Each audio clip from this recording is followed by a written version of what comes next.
চরমনাই ফাল্গুন মাহফিলে এবছর নতুন এসে আপনি কি পেয়েছেন এবং হযরত পীর সাহেব হুজুরের বয়ান শুনে আপনার ভিতরে কি কি পরিবর্তন হয়েছে? আলহামদুলিল্লাহ, নতুন আইসি, ইনশাল্লাহ ভালোই লাগছে। ঠিক আছে, তার যে বয়ান গুলা ভালো লাগছে, দিনের কথা বলে, ইনশাল্লাহ খুবই ইনশাল্লাহ ভালো হয়েছে। নতুন আইসি তো ইনশাল্লাহ আগামীতে আবারও আসবো। খুবই ভালো লাগছে আমাদের আইসা। ঠিক আছে, আরো লোকজন নিয়ে আসবো। আপনার কি কি পরিবর্তন হয়েছে? আমার পরিবর্তন হয়েছে ইনশাল্লাহ। আমি দাঁড়িয়ে রাখতাম না, তাই এখানে আইসা ইনশাল্লাহ দেখি সবার মুখে দাঁড়িয়ে। ঠিক আছে, ঠিক আছে ইনশাল্লাহ আগামীতে এখন এইখান থেকে যাই আর ইনশাল্লাহ দাঁড়িয়ে কাটবো না, দাঁড়িয়ে রাখবো ইনশাল্লাহ। ঠিক আছে, এটা আমার পরিবর্তন। প্রথমত এটাও যে আমার পরিবর্তন হয়েছে ইনশাল্লাহ। আলহামদুলিল্লাহ, আমরা এই চরমনাই নতুন আসছি, ভালোই ভালোই যে কদিন রইলাম ভালোই আমদানি ফুটতে হয়েছে। হুজুরের বয়ান শুনে আমাকে অনেক অনেক অনেক শান্তি পাইছি। আশা করি সামনে আরো লোকজন নিয়ে আমরা এই জায়গায় আসবো। বিসমিল্লাহির রহমানির রহিম। এই চরমনাই আজকে সর্বপ্রথম আলো যে হুজুরের বয়ান হনগা, যে আমাদের মন অনেক আগে গভীর ছিল, কিন্তু এখন আইয়া খুব পরিষ্কার হয়েছে ইনশাল্লাহ। যে এখনো যে আগে দাঁড়িয়ে রাখতাম না, এখন সর্বপ্রথম দাঁড়িয়ে রাখবো এবং ইমানের হাতে চলবো। এবং আল্লাহর রহমত, আগে বিড়ি সিগারেট খাইতাম, এখন ঠিক আছে ই করলাম, আর কোনদিন বিড়ি সিগারেট খাবো না ইনশাল্লাহ। আসসালামু আলাইকুম, কেমন আছেন? আজকে আমরা চরমনাই তৃতীয়বার এসেছি।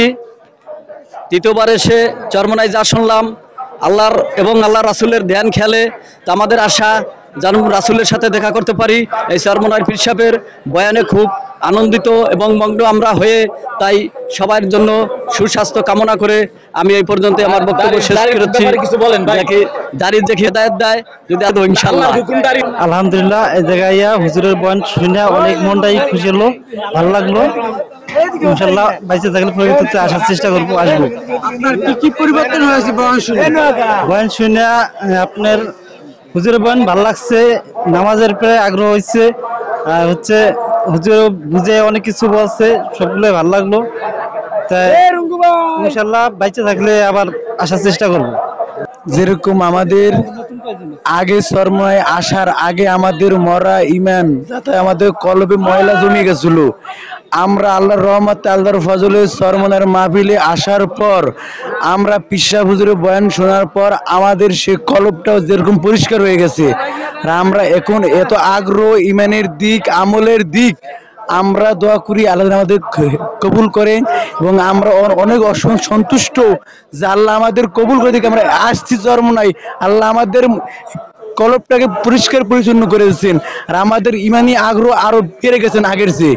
আলহামদুলিল্লাহ, আলহামদুলিল্লাহ রব্বিল আলামিন। ওলির দরবারে দ্বিতীয়বার আসছি, ভালো লাগছে, এবারও আসছি।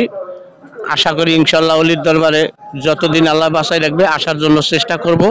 খুব ভালো ওলি, আল্লাহ আল্লাহ আল্লাহ আল্লাহ মানুষ, কিন্তু ওনার দরবারে এসে খুবই ভালো লাগছে, আনন্দ লাগতেছে। আমাদের দেহে যা কলবে যা পুরান ময়লা জমছিল, সেই ময়লা আস্তে আস্তে অলির দরবারে ময়লাগুলি শেষ হয়ে যাইতেছে, কিন্তু আমরা অনেক ভালো আছি এখানে আজকে।